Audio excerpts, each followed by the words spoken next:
You ever hear about that old rest stop past mile marker 212? Desert stretch, middle of nowhere. One flickering streetlight out front. They say if you stop there after dark and use the men's room, you better steer clear of stall number 4, because every driver who's gone in there never came back out. I don't usually talk about this part of the job, you know, the weird stuff. Most people think being a trucker's just long hours and bad gas station sandwiches. And they're not wrong. But the road's got teeth. You drive long enough, late enough, out far enough. The world starts to peel back, like there's something just behind the skin of it, watching, waiting. I didn't believe in any of that at first, but there's one place I won't drive past anymore, not even in daylight. Place looks innocent enough. Got your standard setup, fuel pumps, vending machines that probably haven't been stocked since the Clinton years, a little tiled building with men and women signs cracked and sun-faded. But that restroom? That's where it starts, and where they end. I was hauling out of Nevada, heading for Texas. Vintage jukeboxes, weirdly enough, packed into a trailer like colorful coffins. It was around 12:40 a.m. when I realized I'd missed the last decent stop by a solid 50 miles, and I had to pee. Bad desert night air was thick with dust, and there wasn't another soul on the highway. That's when I saw the old sun-faded billboard, barely lit up on the side of the road. Desert Whisper Rest Area. 1 mile ahead, clean bathrooms. Hot coffee, friendly staff. Lies, every one of them. But I didn't know that yet. I pulled in slow. My headlights lit up a cracked parking lot full of weeds and silence. There were no other vehicles. The lights inside the small diner building were off, but one yellow bulb buzzed lazily over the restroom entrance. Place felt like it was sleeping. Or playing dead. I left the engine idling, it was too quiet otherwise, and stepped out into the heat. Even at night, the desert doesn't cool down like it should. The air was bone dry and still, not even a cricket chirping. The restroom was maybe 20 yards away, just a squat little building with tiles flaking off like old paint. The kind of place you lower your standards for when you're 3 coffees deep and 70 miles from civilization. I pushed the door open. It let out this soft little wheeze, like it hadn't been opened in a while. Inside, the fluorescent lights buzzed overhead, a couple flickering like they were debating giving up. The place reeked, urine, bleach, and something underneath it all that I didn't recognize at the time, like copper or raw meat. 4 stalls lined the back wall. First stall had no door, just a toilet full of God knows what and a used tissue pyramid worthy of a health code violation. Second stall was mine. Third stall? Occupied. Door locked but no sound coming from inside. I don't remember why I didn't question that more. Guess I just assumed someone else had come through earlier. Only now do I realize how long I was there, and how still that third stall stayed the whole time. Then there was stall 4, the weird one. Door shut, yes, but it was clean. Cleaner than the rest of the room by a mile. No graffiti, no scratches. Hinges gleamed silver. The rest of the place was a mess, but stall 4 looked like someone had just scrubbed it top to bottom, almost like it was waiting. I did my business quick in stall 2, eyes flicking to that last door every other second. No movement, no sounds. Then, just as I was zipping up, drip. It came from stall 4. Then again, drip. Drip. Not like water, though. Too thick, too slow, like someone squeezing ketchup through a clogged nozzle. I froze. My gut clenched like it knew something my brain hadn't caught up to yet. I stepped out of the stall and went to the sink. The mirror above it was cracked, smeared with grime. As I leaned forward to wash my hands, I caught a glimpse of something in the reflection. Stall 4. It was open. I spun around, still closed, tightly. I stared at it, heart pounding like I'd just sprinted uphill. Every instinct in my body was yelling, "Leave.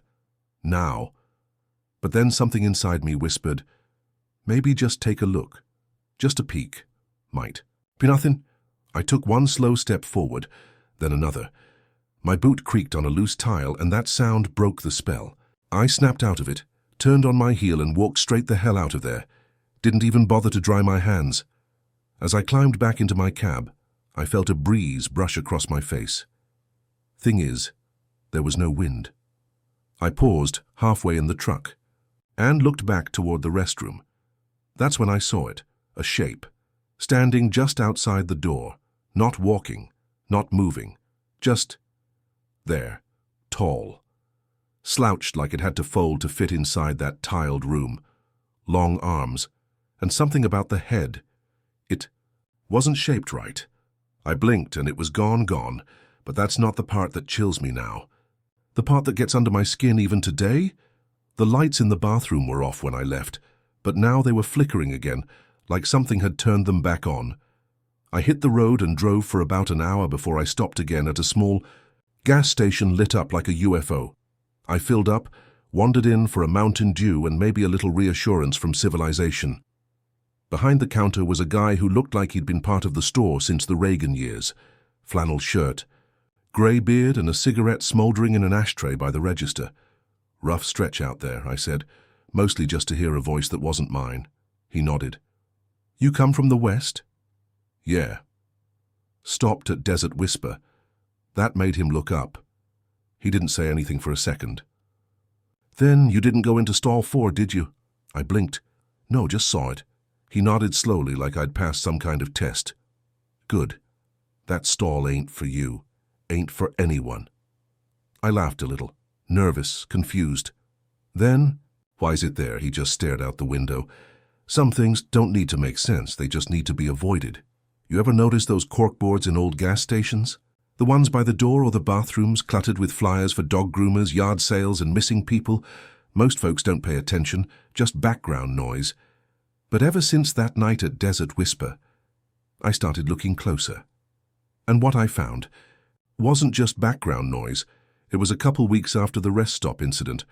I hadn't told anyone what happened. Hell, I didn't even want to think about it. But something wouldn't let it go, like a splinter in my brain. Every time I stopped somewhere, I'd catch myself drifting toward those corkboards, and that's when I started noticing a pattern. Faces, all ages. All men, all truckers.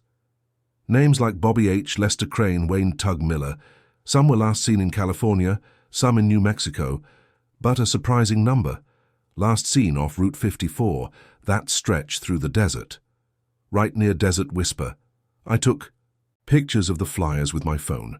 Zoomed in, stared at the print until my eyes burned. The one that really got me? A guy named Curtis Lane, big rig driver. Last call made from a payphone just down the road from the rest stop. Curtis's flyer. Looked new, like freshly printed new, but the date? October 1986. That didn't make sense. I got obsessed, I won't lie. Spent the next few off days calling numbers from those flyers. Most didn't work anymore. A few picked up and hung up fast.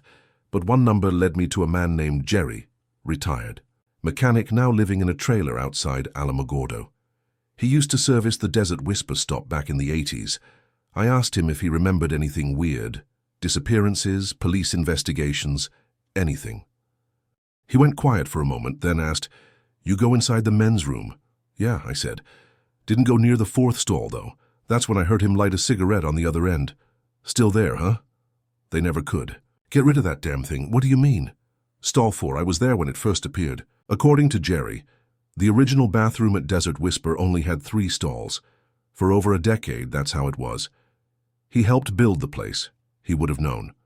But one day in '83, he showed up for routine maintenance and boom. 4 stalls just like that. Nobody had added it. No new plumbing, no work orders, but there it was. Clean. New. Smelled like fresh paint and steel. Management figured it was a prank or a weird fix from a night crew. But when they tried to investigate, none of the records matched up. The blueprint still showed 3. I thought I was losing my damn mind, Jerry said. Even tried to take the door off once. Tools wouldn't work on it. Bolt cutter snapped. Like taffy. Then what happened, I asked. That night, the guy who ordered the removal, Tommy Rawls, he went to check it out himself, alone. Told us he was gonna crack it open if it killed him. He didn't come out. Next morning, his truck was still idling in the parking lot. Keys in the ignition. Door wide open. But Tommy gone, that was the first. Then came Curtis, then Lester, then Tug. All drivers, Jerry said, voice trembling now. Always alone. Always at night. Always stall 4. In '89, the state. Sent a full crew out to demolish the restroom and rebuild it from scratch. 8 guys in total, portable fencing, backhoes, full teardown. Day 1 went fine. By day 2 they stopped answering calls. By day 3 the fencing was still up, but no sign of the crew. They were found on day 4, miles away, wandering barefoot through the desert, sunburnt, dehydrated, rambling nonsense. One of them was clutching something in his hand. It was a toilet bolt. From stall 4, it melted right through the evidence bag. Every driver who's gone missing near. Desert Whisper. Single cab. Night drive. Last seen stopping to use the bathroom. Every time the restroom is still pristine, like nobody ever touched it. And stall 4 never has footprints leading out, just in. That night after talking to Jerry, I was back on the road. Thought maybe I'd shaken it, that maybe all this was just weird coincidences stacked on top of a tired brain. Then I noticed my cab smelled strange, greasy, like metal and rot, like blood. My mirror was tilted. I never touch it. I fixed it, only to find something scrawled faintly on the glass with a finger. Knock first. I don't remember pulling over. I don't remember screaming. Just waking up hours later on the side of the highway with my truck off and cold. Now, I don't stop at unfamiliar restrooms. I don't drive that stretch of Route 54 after sunset. And I never, ever ignore that gut feeling that says, you shouldn't be here. You see that clean stall? The one that looks too perfect? That's the one that wants you the most. And if you knock, something might just knock back. Some things decay, fall apart, rust, but not stall 4. That's the first thing I noticed. It never gets dirty. It doesn't age. It doesn't rot. It just waits. I used to wonder why stall 4 never had a smear on the walls. Not a scratch, not even graffiti. You ever seen a public restroom that didn't look like it went 12 rounds with a drunk raccoon and a Sharpie? Stall 4 always looks brand new, not just clean, sanitized, like someone or something is taking care of it, and I wanted to know who. So I tracked down someone who might know, Ray Delaney, janitor for the state rest stop maintenance crew, 1993 through 2007. He was mentioned in a forum post buried deep in an old trucking message board under a thread titled Desert Whisper, Weirdest Stop in the Southwest. Ray replied with, used to clean that place. Stall 4 don't need cleaning. Never has. Don't mean it don't mess with you. Ray agreed to meet at a Denny's outside Flagstaff. His hands shook the whole time. Not Parkinson's, just something in him never stopped trembling. He said he started working the Whisper in '93 2 nights a week. Said it was the worst posting in the county. The place smelled like sulfur and heat. Light bulbs burst for no reason. Vending machines that weren't plugged in still hummed at night, and the bathroom, different world. Stalls 1 through 3, filthy. Every time, he told me. People smeared crap on the walls, pissed on the floor, wrote Bible verses on the mirrors with lipstick. But stall 4? Always locked when I got there. Always spotless. Always locked. But no one ever had a key. When Ray asked his supervisor how to unlock it, she looked confused, told him there were only 3 stalls. That's when I started bringing a crowbar, Ray said. Never used it. Couldn't make myself do it. But he tried one night, just once. It was 2:45 a.m. Ray was alone, desert wind banging against the door like angry knuckles. He walked in to find the stall open, just sitting there, door wide, toilet gleaming like chrome. He stood staring at it for 5, maybe 6 minutes before he heard it, dripping, slow, heavy, like syrup. But there was nothing dripping, not from the ceiling, not from the pipes, just the sound. Then came the voice. Ray. He dropped the crowbar and ran, said he didn't stop until he reached his car. Never went back inside after dark again, cleaned the outside. Told his boss the toilets were fine. Nobody ever questioned it. They didn't want to know. In 2001, they assigned a temp janitor to do a deep clean while Ray was on leave. Young guy named Mateo, just 22. First night on the job, he texted, Ray, why is stall 4 full of water? Ray froze. He called Mateo immediately. No answer. Mateo's car was found in the lot the next morning, door hanging open. His mop cart was inside the restroom, supplies untouched. But no Mateo, no wet floor, no trace of water, just the stall, closed again, and clean. After hearing Ray's story, I got my hands on the original building plans for Desert Whisper through a friend in state records. 3 stalls, that's it. No plumbing for a 4th, no space for it. But that stall's there, real as anything, which means it's not a part of the building. It's something else. Something that doesn't need pipes or walls or tiles. Something that wears a restroom like a costume. That's what it comes down to. It's not just a trap, it's bait. It looks clean, so you'll choose it. It looks safe, so you'll trust it. And if you listen long enough while you're in there, you'll start to hear something from beneath the toilet, breathing or chewing. Ray told me one more thing before he left that Denny's. He leaned in close, eyes glassy and tired. It doesn't want you to run. It wants you to sit. And once you do, it starts to feed. A month later, I tried to warn a driver at a truck stop diner. Big guy. Looked like he'd chewed nails for breakfast. I told him, don't stop at Desert Whisper. Don't use the restroom, especially not stall 4.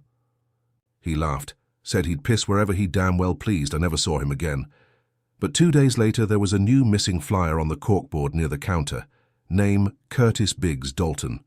Last seen, pulling off Route 54, same as the rest, they say. Curiosity killed the cat, but curiosity didn't kill Jesse.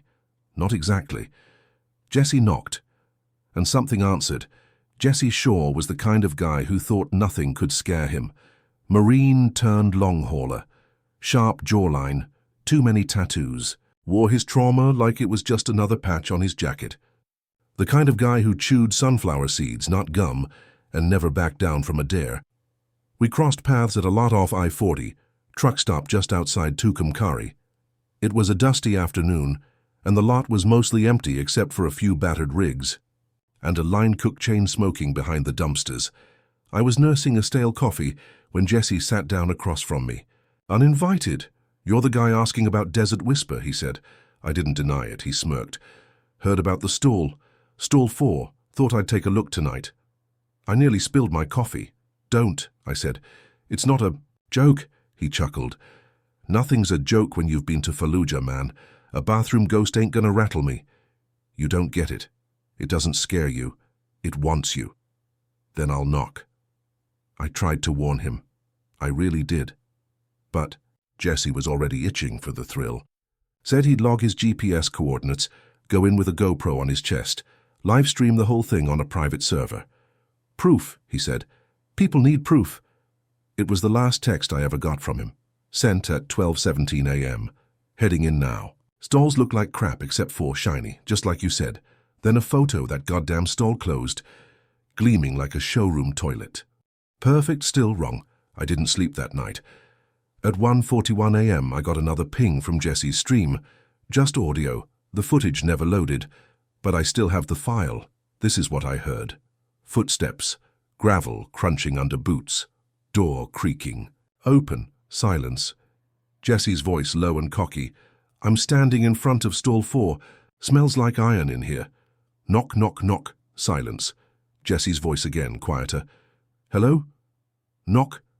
Back from inside, then static, followed by the sound of metal bending, like rebar twisting in a fire. And something else, wet, dripping. Then, Jesse whispered, almost like he couldn't help it. I see something, and in the bowl bind and the stream cut off. I had to.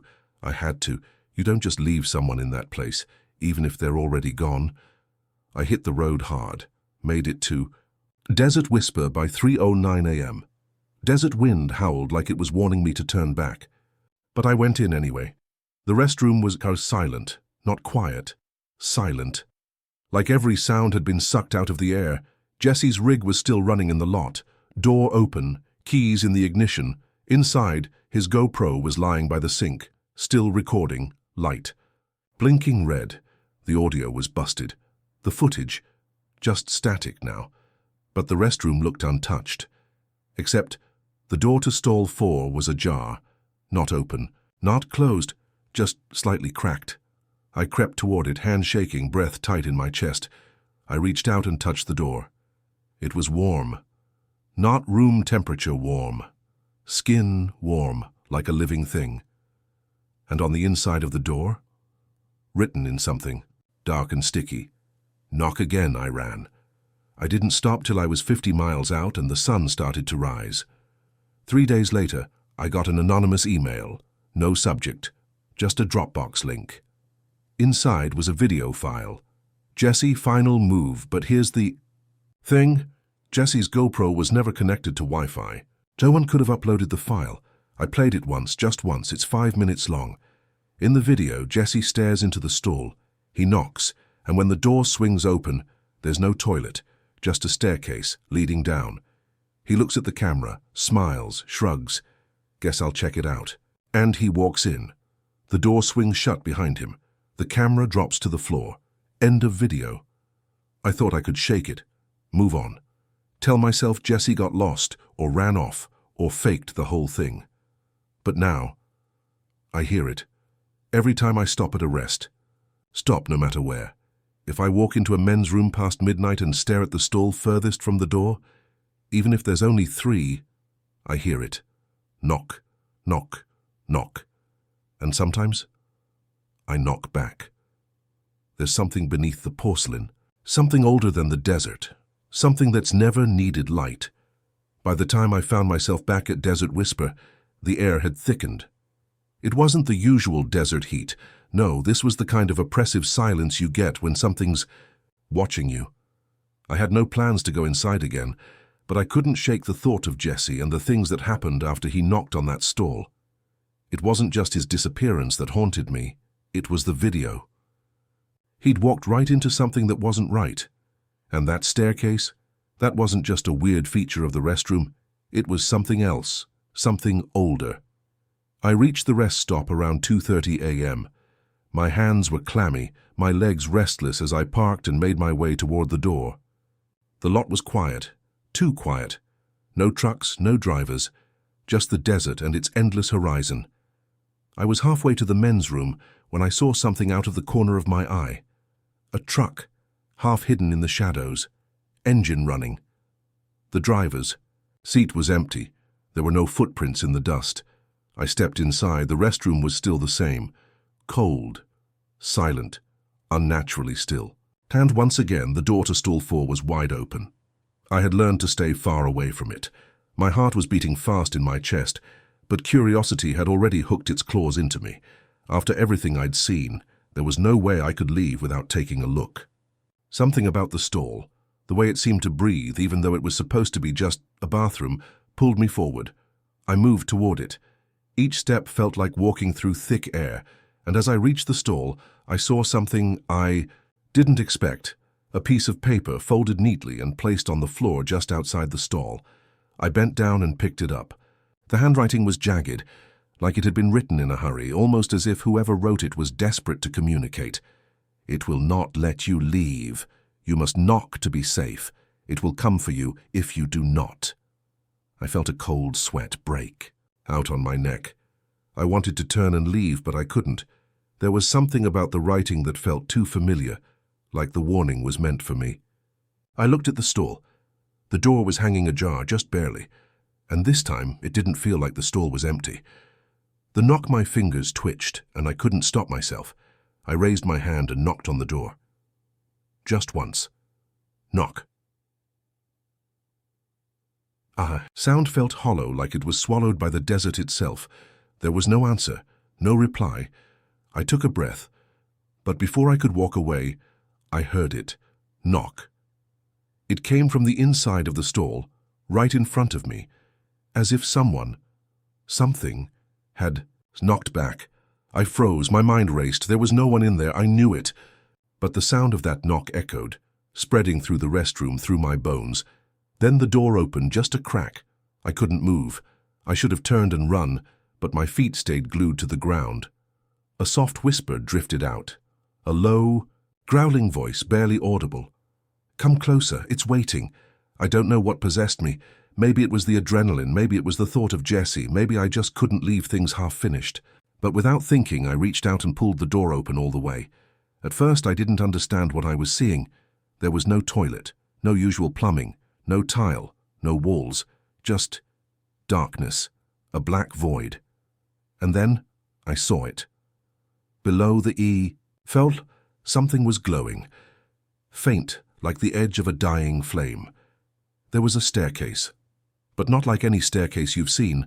This one was made of dark, polished stone, the kind of stone that didn't belong in a public restroom. It had grooves in it, intricate designs almost like ancient symbols carved into the steps. The further down it went, the darker it got.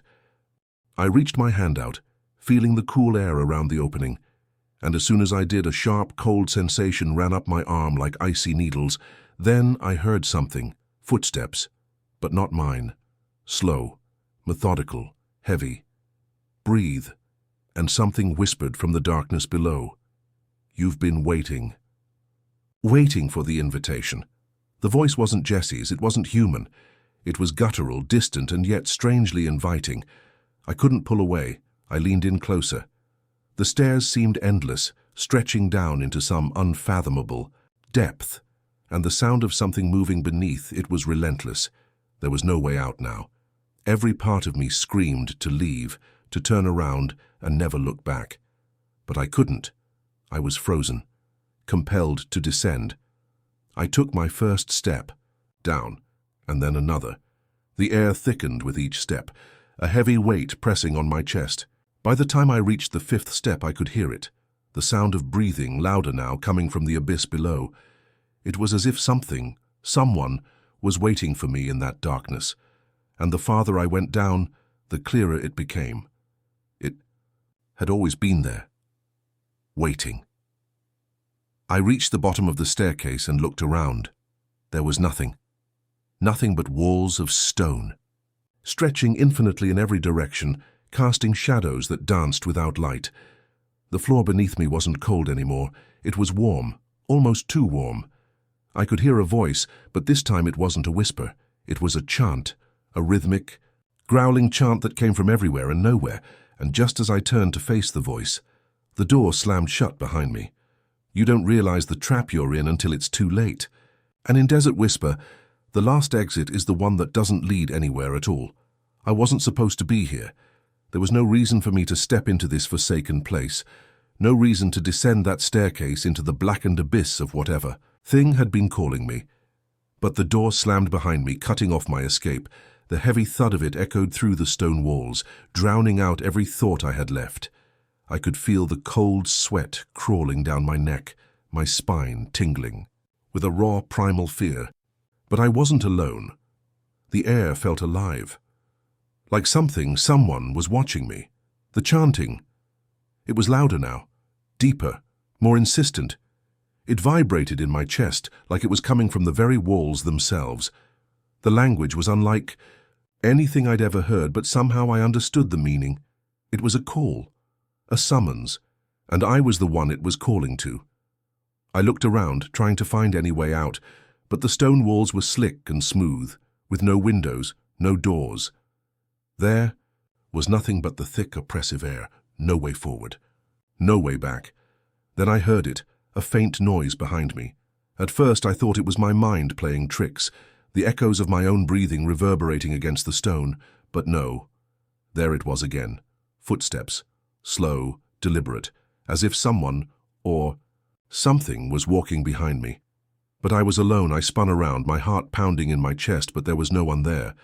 Just darkness, a void that seemed to stretch endlessly. But it wasn't empty. Something moved. I didn't want to look. I didn't want to see what was in the darkness, waiting to crawl out of the shadows. But my feet betrayed me. They moved before I could stop them, dragging me deeper into the maze of stone corridors. The further I walked, the louder the chanting became. It was everywhere, inescapable, vibrating in the air around me. It felt like it was inside my head, pressing into my skull. I kept moving, drawn forward by an invisible force. Then I saw them. At first, they were just shapes, shadowy outlines, against the pitch-black walls. But as I drew closer, I realized what I was looking at.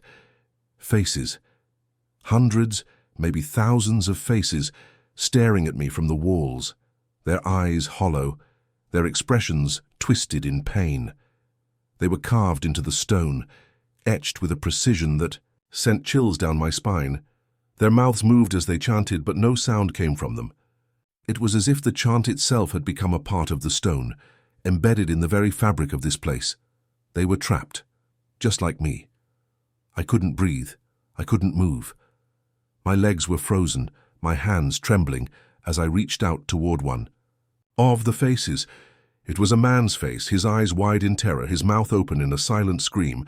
And then I heard it, a voice, low, soft, faint, but unmistakable. You shouldn't have come. I whipped around, my heart leaping in my chest. There was no one behind me, no one beside me, just the stone and the faces. The floor beneath my feet suddenly shifted. The ground rumbled as if the earth itself was groaning beneath my weight. I stumbled backward, barely catching myself against the wall. The stone beneath me split open, revealing a crack that stretched all the way down the hallway.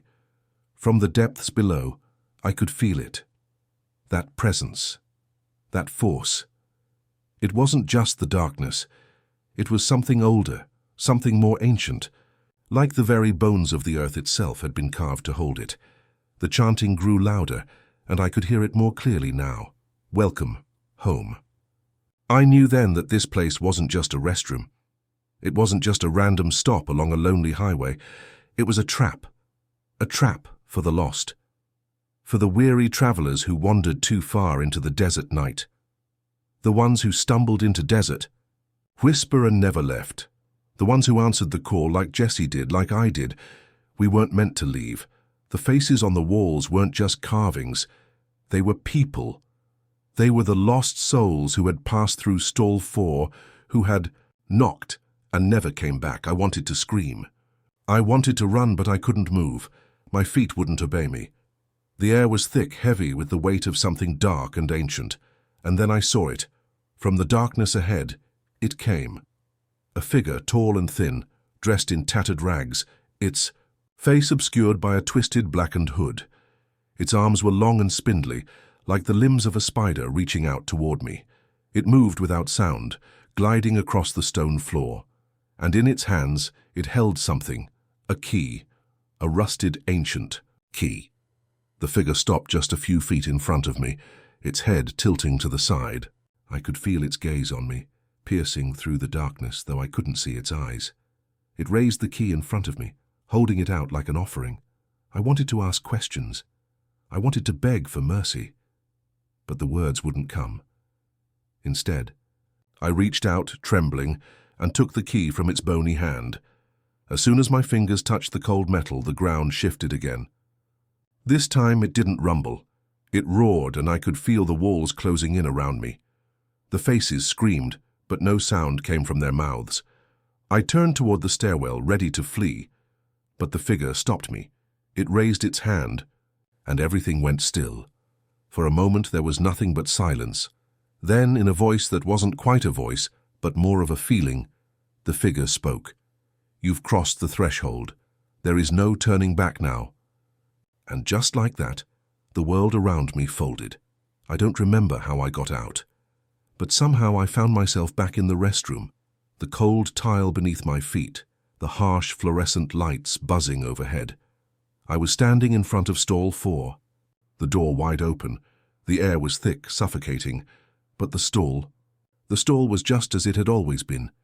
Perfect, pristine, shiny. And I knew. This wasn't a place for the living, not anymore. I turned to leave, but I heard it. That sound. Knock, knock, knock. And just like that, I was drawn back. I was the next traveler. I was the next soul bound to the Desert Whisper, and the last exit it had already closed. Do you ever have one of those nights where everything just feels off? I'm not talking bad weather or a cranky dispatcher barking in your ear. I mean wrong. Like the road itself is trying to tell you something, whispering through the wheels and wires. And you'd maybe hear it too, if you weren't too tired, too stubborn, or just too damn used to ignoring the warning signs. That was me. Red Bone. Somewhere past midnight. Hauling a half-full reefer trailer through a stretch of nowhere. That didn't even bother pretending to be on the GPS. One of those roads you only find by accident or punishment. Cracked asphalt, faded stripes, no lights for 50 miles in any direction. Just you and the black ribbon unspooling forever, like a bad dream that doesn't know when to quit. I'd left the last truck stop behind me, 3, maybe 4 hours earlier, picked up a stale coffee that had been burnt since the Clinton administration, and a turkey sandwich that tasted like disappointment and preservatives. I hadn't seen another pair of headlights since sundown, just mile after mile of nothing but fence posts and old barbed wire, the kind of place where ghosts go to retire. I was fighting off sleep. That razor-thin edge where your brain keeps bouncing between the rumble of the tires and the weird-ass thoughts that slip in when you're too worn out to stop them. I kept slapping my cheeks, rolling down the window, cranking the music. Anything to stay alert. You know how it is, just trying to finish the run. One more haul, one more check in the mailbox, and then it happened. It didn't start big. Just a flicker. The dash lights dimmed for half a second, barely noticeable unless you're used to the little hum of everything working right. Then came the real hit. The whole rig gave a shudder, not like a pothole or a gear slip. No, this was different. The engine coughed like it had been gut-punched. RPMs dropped to 0, the gauges all flatlined, lights out. The growl of the engine died mid-breath. The radio shut off with a hiss of static. The AC fan went from a low hum to a graveyard. Hush! And suddenly I wasn't piloting 18 tons of steel and cold freight. I was sitting in a dead hulk of machinery, on the side of a godless road, surrounded by silence so thick it felt like it had weight. No breeze, no crickets, no passing rigs. Just the slow, steady tick in tick of the hazard lights, the only thing left trying to pretend everything was fine. I coasted to a stop, half on the shoulder, wheels crunching over gravel like bones underfoot. I flipped the hazards on manually just to feel like I had some control, and then I sat, just breathing. The air inside the cab started to go still. You ever notice that? When all the motion dies down, and you're left with nothing but your own breathing and the creak of the seat as it settles under your weight. It's like the truck itself is holding its breath. That's when I got out. I didn't want to. Something in me said, stay put, just wait for dawn, deal with it in the daylight, but old habits die hard. So I grabbed my flashlight, threw open the door, and stepped down into the dark. The cold hit me like a slap. Desert night air, sharp and dry, the kind that cuts past your clothes and into your skin like it's looking for something underneath. My boots landed on cracked gravel, and for a split second, it felt like the ground shifted beneath me, like the whole world tilted 1 degree off normal and forgot how to correct itself. I popped the hood, half expecting steam or a snapped belt, maybe some obvious damage, but everything looked fine, belts intact, wires where they should be. No weird smells, no smoke, no gremlins chewing on my alternator. Still, I tapped on the starter relay with the flashlight handle, the way an old-school wrench monkey might, just for luck. Nothing. I swore under my breath and slammed the hood shut harder than I needed to. The bang echoed across the empty landscape like a warning shot. It rolled out and didn't come back. No birds, no echo. Just that sound, fading, into the dark. That's when I remembered the sat phone. I don't like using it unless I have to. Most truckers don't. It's bulky, expensive, makes you feel like you're talking to Houston from the surface of the moon. But this counted. I climbed back into the cab, dug the sat phone out of the glove box. It was still cold from the metal. Powered it up, screen flickering to life with that weird greenish glow like something out of a nuclear sub. Signal strength danced between 1 and 2 bars, just enough to maybe call for help. And then it rang. I hadn't even dialed yet. It just rang. No startup delay, no network delay. Just ring, like someone had been waiting for me. Like they knew. The exact second I'd turn it on, the screen showed no caller ID, no number, just the word, incoming call and a timestamp. I stared at it, heart thudding like it wanted to crawl out of my chest and make a run for it. Against better judgment, I answered, "Hello." There was static first. Not regular static, not radio snow. This was textured, like it had depth, like something was scraping its nails down the inside of a rusted barrel underwater. Then a voice came through, distorted, mechanical, genderless, like someone had welded together the pieces of a voice without knowing how it was supposed to sound. "Don't get out of the cab. My throat tightened. What? The voice again, sharper this time, urgent. Do not leave your truck, no matter what you hear. Then the line went dead.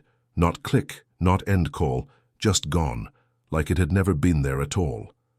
I stared at the phone, finger hovering over the call log. Nothing, no record, no timestamp, no missed call. No way to dial back. And then the CB flared to life, out of nowhere, like the ghost of a radio tower found us. Channel 19 lit up with static, and a man's voice broke through. Raspy, strained, a little southern, a little scared. Breaker, breaker, anyone. Near Highway 51, marker 233, you copy? This is Big Rig Benny. You gotta stay in your cab. Whatever you do, don't open your doors. They know when you step out. My spine stiffened, because that was exactly where I was. Mile marker 233, Highway 51. I fumbled for the mic. This is Redbone, I'm at 233. My rig just died. What the hell's going on out here? Nothing. Then Benny again. This time, quieter. Whispering, like he didn't want something to hear him. They walk when it's quiet. They know when you're alone. Then static. Then silence. I sat there, CB mic in one hand, sat phone in the other, the only light coming from the half-dead glow of the dashboard. Then I saw something in the mirror. Movement, slow, deliberate, right at the edge of the trailer. Turned. Nothing there. But I locked the door anyway, just in case. Then the sat phone buzzed in my lap. A single message. Do not leave. No name. No sender. And the road outside went still, like it was waiting for me to make a choice. The highway stretched. Before him, endless and undisturbed. The trucker, known only as Jake, had driven this route countless times, but tonight felt different. Something about the road, the silence, and the way the air seemed to hang heavier than usual set him on edge. The truck's headlights sliced through the darkness ahead, but the deeper he drove, the more it seemed like the night itself was closing in on him. There was no traffic, no vehicles in sight for miles. The radio, usually a comforting companion, was silent. He reached to adjust the dial, but the static felt more oppressive, as though it were fighting back. His thumb grazed the metal, but a strange noise startled him. A low, groaning sound. It came from somewhere deep in the cab, like the groaning of old metal or something more sinister, as if the very truck was protesting the journey. Just a mechanical glitch, he muttered, trying to shake off the unease creeping into his chest. But it wasn't just the truck. There was something else out there tonight, something watching. Jake could feel it. He glanced in the rearview mirror.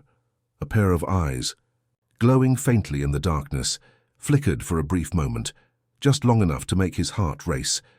His grip on the steering wheel tightened. He blinked and looked again. Nothing. Only the empty, desolate road behind him. But in that fleeting second, a sensation washed over him. He wasn't alone. Not on this stretch of highway. The thought sent a chill through him, and he quickly turned his eyes back to the road. But even as he drove, the sense of being watched lingered like a shadow in the periphery of his mind. "Keep it together, Jake," he whispered to himself, his voice barely audible over the hum of the engine. He had to focus. Focus on the road. His eyes darted to the side as the truck rumbled along. The trees were thick on either side, stretching like dark, twisting fingers reaching toward him. The branches scraped the roof of the truck, producing an eerie sound that reminded him of nails running down a chalkboard. He was well past the usual rest stops now. The place he was heading to was a lonely stretch, not often traveled, but the pay was good. No one cared where you went or when you got there. Just deliver the goods and get out. But tonight, the road seemed to stretch on forever. Suddenly, the truck's engine sputtered, just for a moment, but it was enough to make Jake's heart skip. He quickly checked the dashboard. No lights, no warning signals. The engine roared back to life as he pressed the gas pedal harder, urging the truck to regain its steady rhythm. But the unease in his chest was growing. He tried to shake the feeling of being watched, but it was like the eyes were everywhere now, on him, on the road, in the trees that flanked him. The shadows seemed to shift and sway, almost as if they were alive, following him, closing in. He dared another glance in the rear-view mirror. This time the glow was stronger, more definite, more malevolent. A pair of lights seemed to hover just beyond the reach of the truck's headlights, moving with him. Jake's breath quickened, and his fingers tightened on the wheel. He was sure now that someone or something was following him. The lights in the mirror began to flicker and blur, as if whatever was behind him was moving in and out of visibility. Was it another truck? The idea made sense at first, but the more he thought about it, the more the answer didn't sit right. Trucks didn't drive this road at night. It wasn't the sort of place you'd find a fellow driver. Not unless they were running from something. He shook his head, trying to focus. Focus. Jake, it's just the fog. It's messing with your head. You're tired. Keep going, but something in him knew better. He could feel it in his bones, the unmistakable sensation of eyes watching, of a presence that shouldn't be there. The hairs on the back of his neck stood on end. Then something truly strange happened. The truck's radio crackled to life, its static filling the cab like a swarm of bees. But this wasn't the usual hiss of dead air. The sound twisted, contorted into something deeper, something alive. A voice, gravelly and distant, cut through the static. You can't run from them. They're already here. Jake froze. His hands went cold as he stared at the radio. The voice had come from nowhere, an unnatural distortion in the static. No human had spoken those words. The truck's headlights flickered again, the road in front of him blinking in and out of focus. A shadow passed over the truck's hood, long, thin and stretching impossibly far. The presence was closing in. Jake's heart pounded. He slammed his foot on the accelerator, pushing the truck faster down the endless road. But with every mile, the fog seemed to grow thicker, the air heavier, and the shadow behind him more oppressive. Then came the whispers, soft at first, like a faint rustling from the trees. But soon they grew louder, voices too many to count, murmuring and moaning in a language he couldn't understand. He looked into the rearview mirror again and saw them. The watchers. They were there, standing just beyond the reach of the headlights, figures cloaked in the dense fog, their eyes glowing faintly. They were tall, unnaturally still, their forms indistinguishable from the fog itself. They were watching, waiting for something. The realization hit him all at once. They were not human. He slammed on the brakes, the truck screeching to a halt on the side of the road. The figures didn't move, but their eyes, those glowing eyes, tracked him with an unnerving precision. Jake didn't know how long he'd been stopped there, staring at the watchers. All he could hear was his heartbeat, pounding in his ears. Time seemed to stretch and warp in the fog, as though reality itself was bending around him. He needed to leave. He had to get away from them. He stepped on the gas again, harder this time. The truck roaring back to life as he sped away from the figures. But the watchers didn't fade. They remained in the mirror, their eyes following him, always watching, always waiting. As the fog thickened and the road disappeared into the mist, Jake realized that the watchers were not just a figment of his mind. They were real, and they had been waiting for him. Now the road ahead seemed less like a path to freedom and more like a descent into something darker, something he couldn't escape. And the watchers were always there, lurking just out of sight, ready to claim anyone who dared venture too far into the fog. My heart pounded in my ears, each beat like a drum of doom. The creature behind me, its foul breath heavy in the air, loomed so close I could feel the chill of its presence. I didn't dare move, didn't dare breathe too loud. You shouldn't have stopped. The words had come from that thing, that horrific, malformed shape, with the eyes that were as deep and empty as the void itself. Its voice still echoed in my skull, crawling like worms under my skin, and my body felt like it was frozen in time, stuck in some nightmare I couldn't wake from. I didn't want to look. I knew if I did, I'd see those eyes, that face, all the details of its twisted form, the kind of thing that would make a man go insane just by looking at it. But I couldn't help it. I turned my head, the weight of my body moving slowly, almost painfully, as if every fiber in me was rebelling. There it was, just inches away from me now, its pale, gnarled fingers pressing against the glass of the driver's side window. I could see the long, spindly nails dragging down the surface, leaving long streaks of grime and something darker, something wetter. It tilted its head just slightly, and I felt a cold shiver run down my spine as though it were examining me, studying me. weighing whether or not I was worth the effort. The black eyes gleamed with malevolent amusement, and the smile, oh God, the smile twisted impossibly wide. I couldn't stop myself. I screamed. The sound was a jagged thing that tore from my throat, a desperate, animalistic sound, raw and full of panic. I slammed my foot onto the accelerator, the truck jerking forward with a violent surge. The wheels spun for a second, the gravel crunching underneath, before it lurched ahead, throwing me back into the seat. My hands, frozen in terror, fumbled for the gear shift, my body shaking so violently I could barely think. The thing, the creature, didn't move. It didn't need to. The truck shot forward, headlights slicing through the dark ahead of me. But even as I sped down the road, the feeling didn't go away. That oppressive sense of being watched, hunted. It was still out there. I could feel its eyes on me, and when I dared glance in the rearview mirror, I saw nothing. Just blackness. But the darkness wasn't empty. It was moving. The road behind me was no longer still. Shadows shifted, twisting and crawling along the gravel, faster than any animal could move. I saw shapes flicker in the periphery, too quick for my eyes to catch, but I knew they were there. They were following.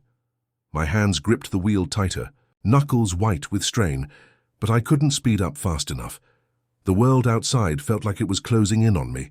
The road seemed endless, stretching out in every direction like a cruel, unyielding maw. And those shapes, those watchers, kept closing in.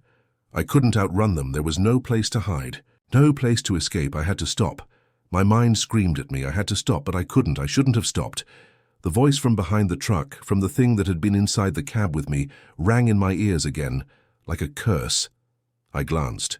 Down at the sat phone, still sitting in the passenger seat, its screen dim, that cryptic message flickered in my mind. Look behind you. I had to know. I had to look. But as I did, the phone buzzed again. A new message, a new warning, or maybe something worse. Don't. It was from Benny. At least it looked like it was from him. But the message didn't match his usual tone. It was frantic, desperate. Don't let them in. They're not human. Keep moving. You're not alone. I could barely read it. My eyes were blurred with the adrenaline pumping through my veins, my chest tightening with every passing second. But then, just as I glanced back at the road, my headlights caught something. A figure. It was standing off to the side at the edge of the road where the pavement met the trees. A man.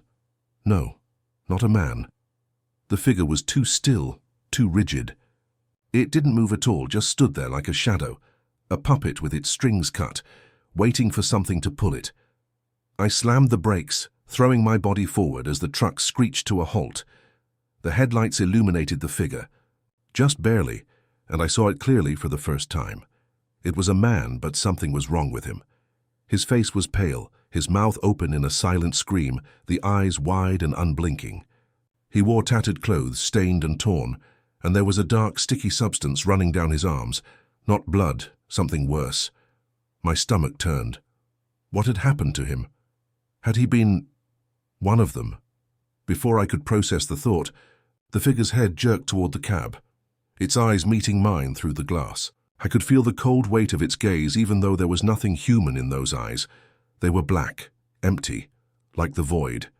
And then, just as quickly as I'd spotted it, the figure vanished. It wasn't there anymore, like it had melted into the dark, as though it had never been there at all. I couldn't breathe, I couldn't think. I was shaking so violently the truck felt like it was about to rattle apart. The hairs on the back of my neck prickled, and I knew that something was wrong. I wasn't alone anymore. The road ahead stretched out before me, but it wasn't empty. No, there were more of them. I could see them now, just off the shoulder, shifting in and out of the shadows. Shapes, figures, all of them watching me, waiting. They weren't human. They weren't even close. And if I stayed here, if I didn't move, they'd be inside the cab with me. Just like the first one had been. I gripped the wheel, my vision narrowing, and pressed my foot to the gas once more. I couldn't stop. I couldn't let them catch me. But the road was endless, and I was starting to feel like I was never going to escape. I didn't know how long I'd been driving. Time had started to lose all meaning. The road stretched out. In front of me, endless and unyielding. The same darkness wrapped around me, the same shadows lurking just beyond the reach of my headlights. At first, I thought it was a trick of the mind. Fatigue. Maybe I had imagined those shapes, those figures that danced at the edges of my vision. But the longer I drove, the more certain I became that I wasn't just seeing things. Something was wrong. I was stuck in a loop, a prison of asphalt and blackness.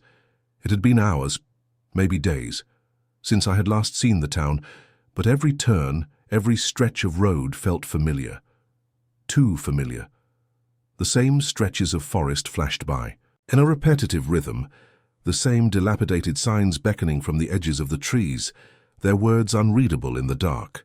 The white lines marking the center of the road were no longer clear, just hazy streaks beneath the dim light of the headlights. I was driving in circles. Don't stop. Keep moving. Benny's message echoed in my mind, and I obeyed it instinctively. I couldn't stop. Not now. The thought of pausing, of pulling over to the side of the road made my stomach churn with fear. The creatures, the things in the shadows, would be there, waiting for me. I had seen their eyes, felt the coldness of their presence even when they weren't visible.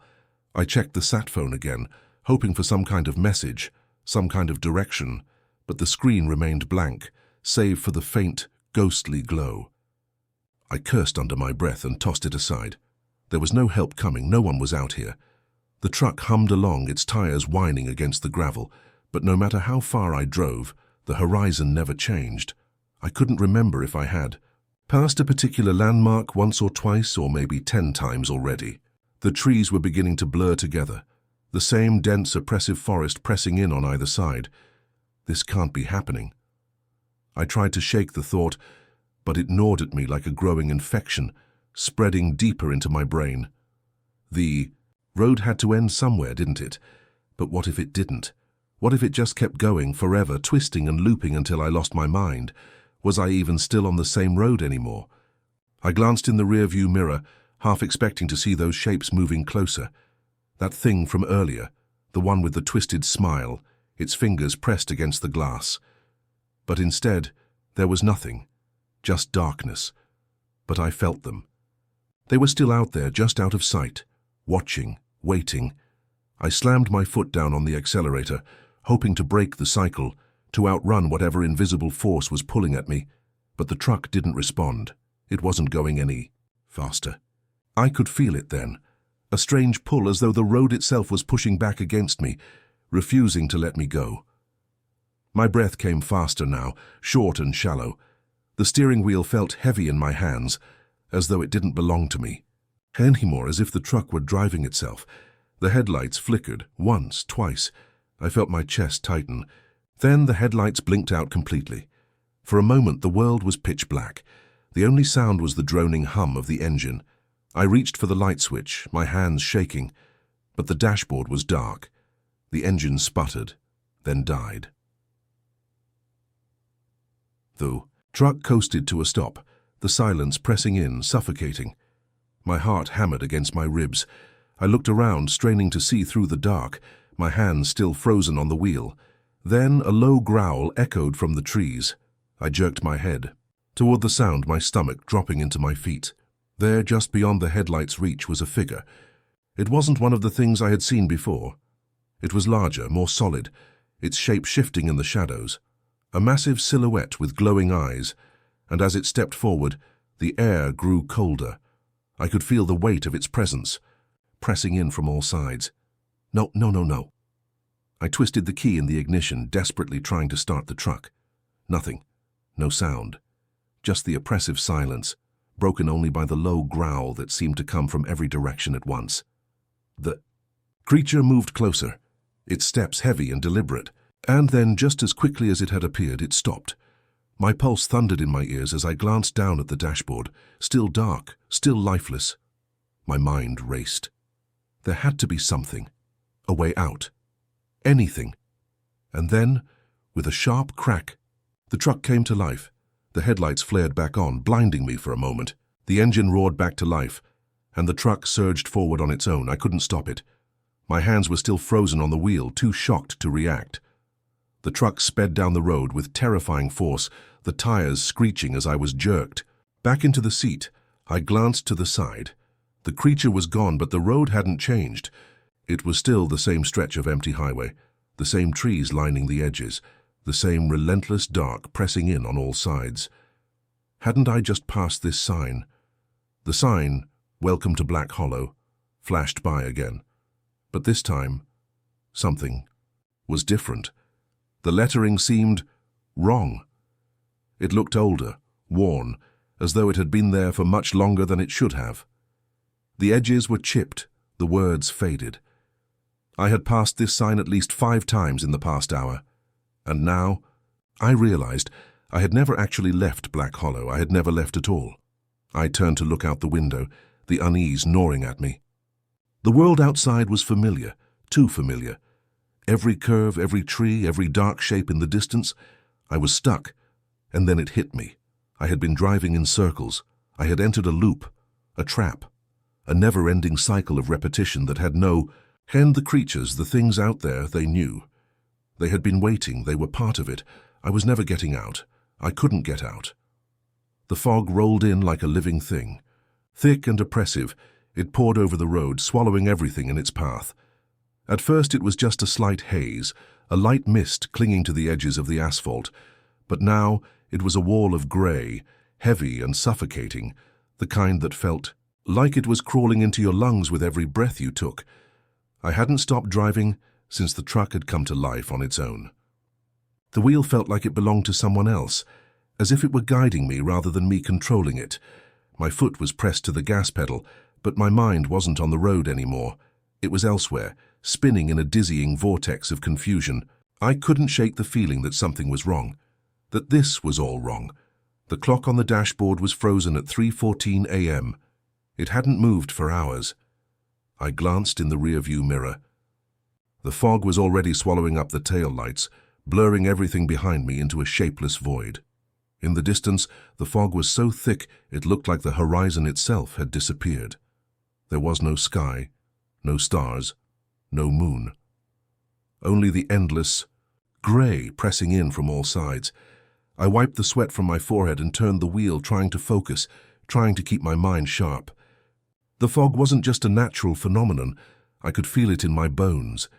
It was as if it were alive, something that knew me, that watched me, and it wanted something from me. Maybe it wasn't the fog that was terrifying, but what was in it? What the fog was hiding. I slowed down, the truck moving at a crawl now. The headlights barely pierced the grey mist. I could barely see 10 feet in front of me. Every now and then a shape would flicker in the corner of my vision. A figure? A shadow? I couldn't tell. My pulse quickened, the air growing thick with a sense of dread that tightened around my throat. The radio crackled to life suddenly, jarring me from my thoughts. I jumped, my hands instinctively gripping the wheel tighter. I pressed the button, and the voice that came through the static was distorted, barely audible. "Hello? Can you hear me? Get out of the fog.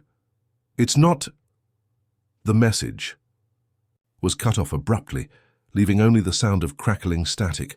My heart raced. I grabbed the radio again, trying to tune it, but all I got was more static. "Get out of the fog." A shiver ran down my spine. I glanced nervously out the window, half expecting to see something staring back at me from the swirling grey mist. The trees, barely visible on either side, looked like ghostly figures, their twisted branches reaching out like gnarled hands. And then I heard it. A soft scraping sound. It was faint at first, almost imperceptible, just a whisper of sound that came from somewhere outside the truck beyond the fog, but it grew louder, closer, until it was unmistakable.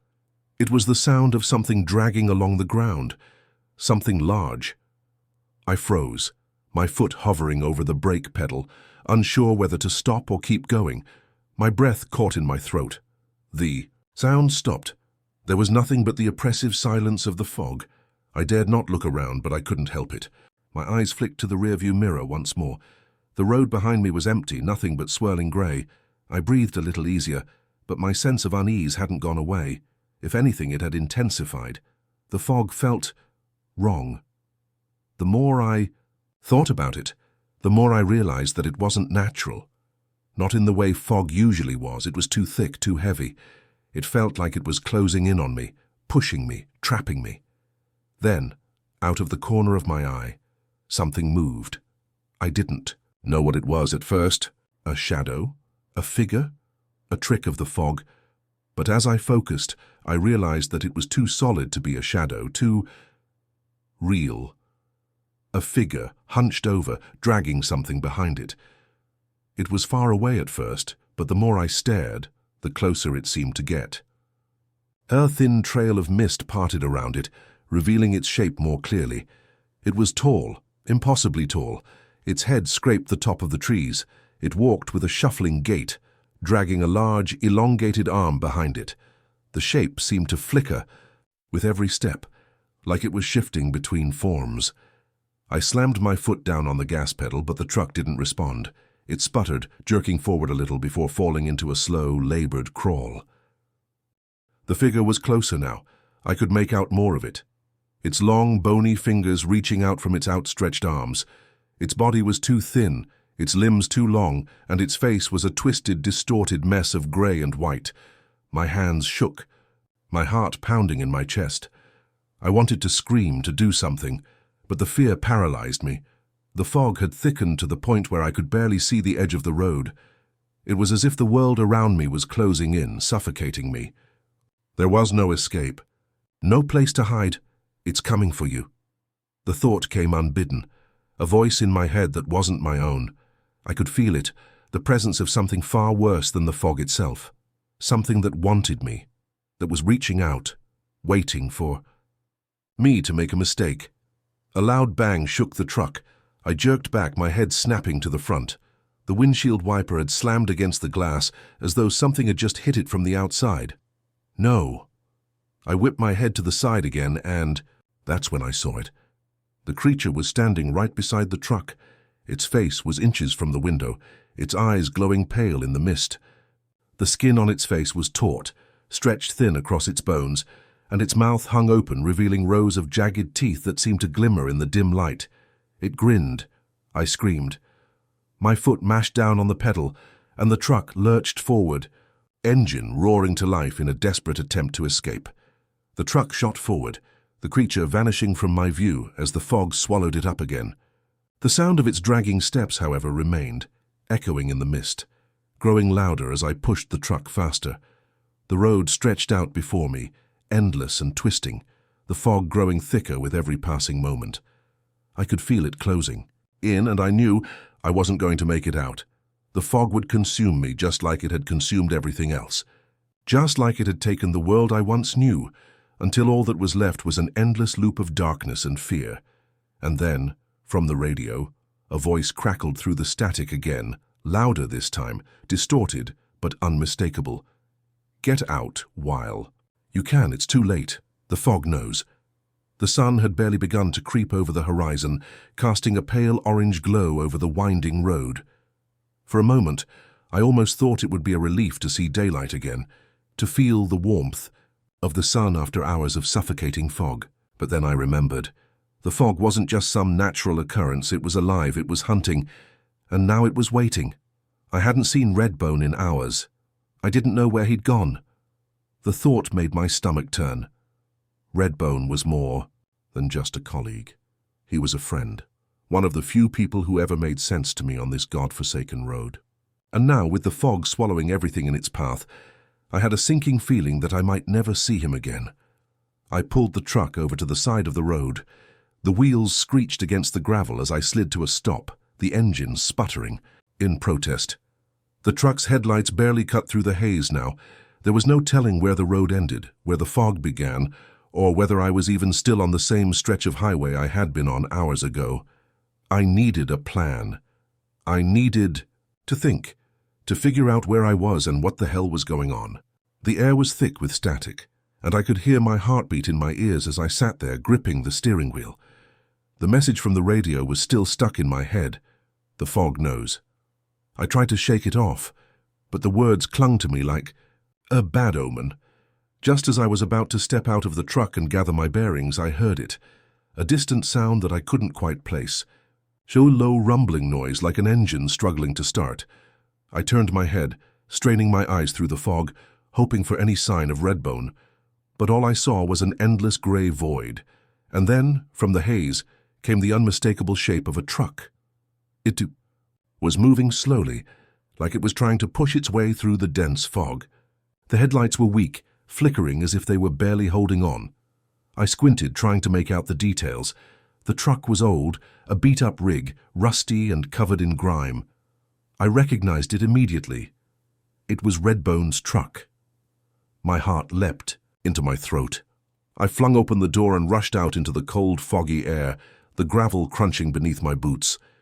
The truck was moving, but it wasn't going fast. It was like it was struggling to get any momentum, fighting against something. Unseen, it looked wrong. The way it swayed from side to side, the way it seemed to lurch forward in fits and starts as though the driver was wrestling with it, trying to keep control. I jogged toward it, my breath fogging up in the cold air. The engine sputtered, coughing, hand hacking like it was on its last legs. "Redbone," I shouted, my voice hoarse and panicked. "Redbone, you in there?" The truck didn't slow down. The figure in the driver's seat was motionless, its silhouette barely visible behind the cracked windshield. My stomach twisted. I could see the faint glow of the dashboard lights, but it was too dark inside to make out any details. The truck wasn't stopping, and the closer I got, the more I realized something was terribly wrong.